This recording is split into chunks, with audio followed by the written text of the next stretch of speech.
Hello everyone, welcome back to the channel. आज हम discuss करेंगे कुछ बेसिक प्रिंसिपल्स के बारे में जो हमें ध्यान में रखना होता है जब भी हम अपना या किसी और का एक्सरसाइज प्लान क्रिएट कर रहे होते हो। अगर आप पहले से जिम कर रहे हैं या फिर आप नोविस हो, फर्स्ट टाइम जिम हिट करने वाले हो, तो भी आपको इन बेसिक चीजों को ध्यान में रखना होता है।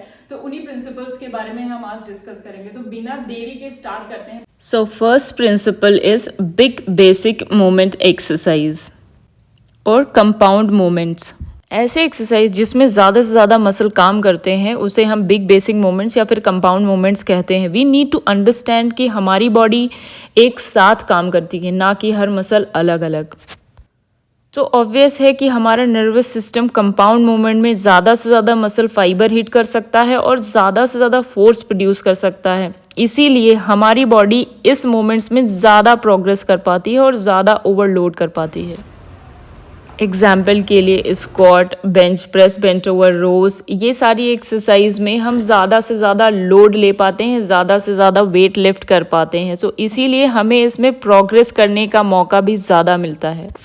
इसीलिए अगर आपकी बॉडी में कोई प्रॉब्लम नहीं है, कोई मेडिकल इशू से आप नहीं सफ़र कर रहे हैं या फिर कोई स्पेशल कंडीशन नहीं है, तो आप इन बेसिक मूवमेंट्स को अपनी एक्सरसाइज में ज़रूर से शामिल करिए। Next principle is balance between opposing muscle groups.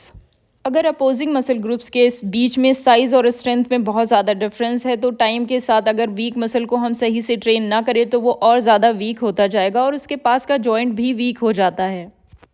अगर हम बाइसेप को ज़्यादा ट्रेन करते हैं, बाइसेप की स्ट्रेंथ कंपैरेटिवली ट्राइसेप से ज़्यादा है, तो ट्राइसेप टाइम के साथ और ज़्यादा वीक हो जाएगा और इसकी वजह से एल्बो जॉइंट में भी प्रॉब्लम होगी।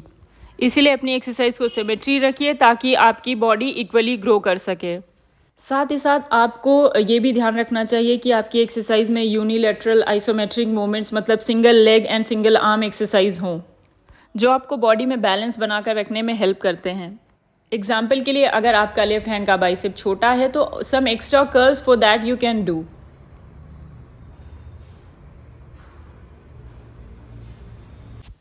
प्रिंसिपल ऑफ प्रोग्रेस और प्रिंसिपल ऑफ ओवरलोड। प्रोग्रेस करना इम्पॉर्टेंट है because of GAS, general adaptation syndrome. अगर हम एक्सरसाइज की डिफ़िकल्टी को बढ़ा नहीं रहे हैं तो बॉडी चैलेंज नहीं हो रहा है, इसलिए बॉडी में रिस्पॉन्स नहीं आएगा, जिसकी वजह से हमें वैसे रिजल्ट नहीं मिलेंगे जैसे स्टार्टिंग में मिलते थे। क्योंकि हमारी बॉडी कोई भी एक्टिविटी को अगर हम कंटिन्यू रिपीट करते हैं तो उसे अडेप्ट कर लेती है। एक्सरसाइज के साथ भी ऐसा ही होता है।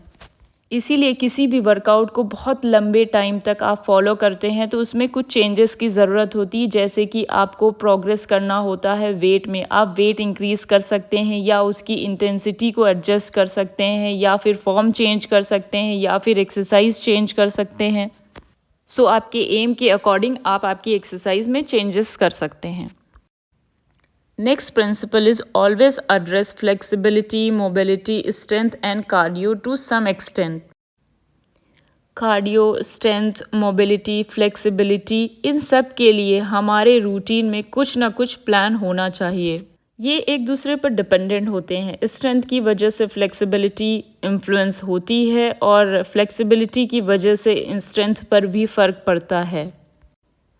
अगर एथलीट का एग्जाम्पल ले तो मैराथन रनर को पावर लिफ्टर जितना स्ट्रेंथ नहीं चाहिए, ना कि पावर लिफ्टर को मैराथन रनर जितना एंड्योरेंस, लेकिन फिर भी दोनों को अपने अपने काम के हिसाब से अलग अलग लेवल का मिनिमम स्ट्रेंथ और मिनिमम एंड्योरेंस की ज़रूरत होती है, जिसे अगर मेंटेन ना किया जाए तो प्रोग्रेस रुक जाती है और इंजरी के चांसेस भी बढ़ जाते हैं।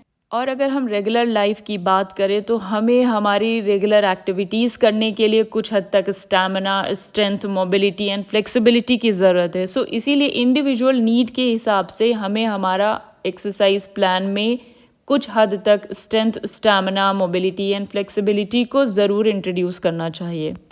ये कुछ बेसिक प्रिंसिपल थे जो आपको ध्यान में रखना चाहिए जब भी आप अपना ट्रेनिंग प्लान क्रिएट करें।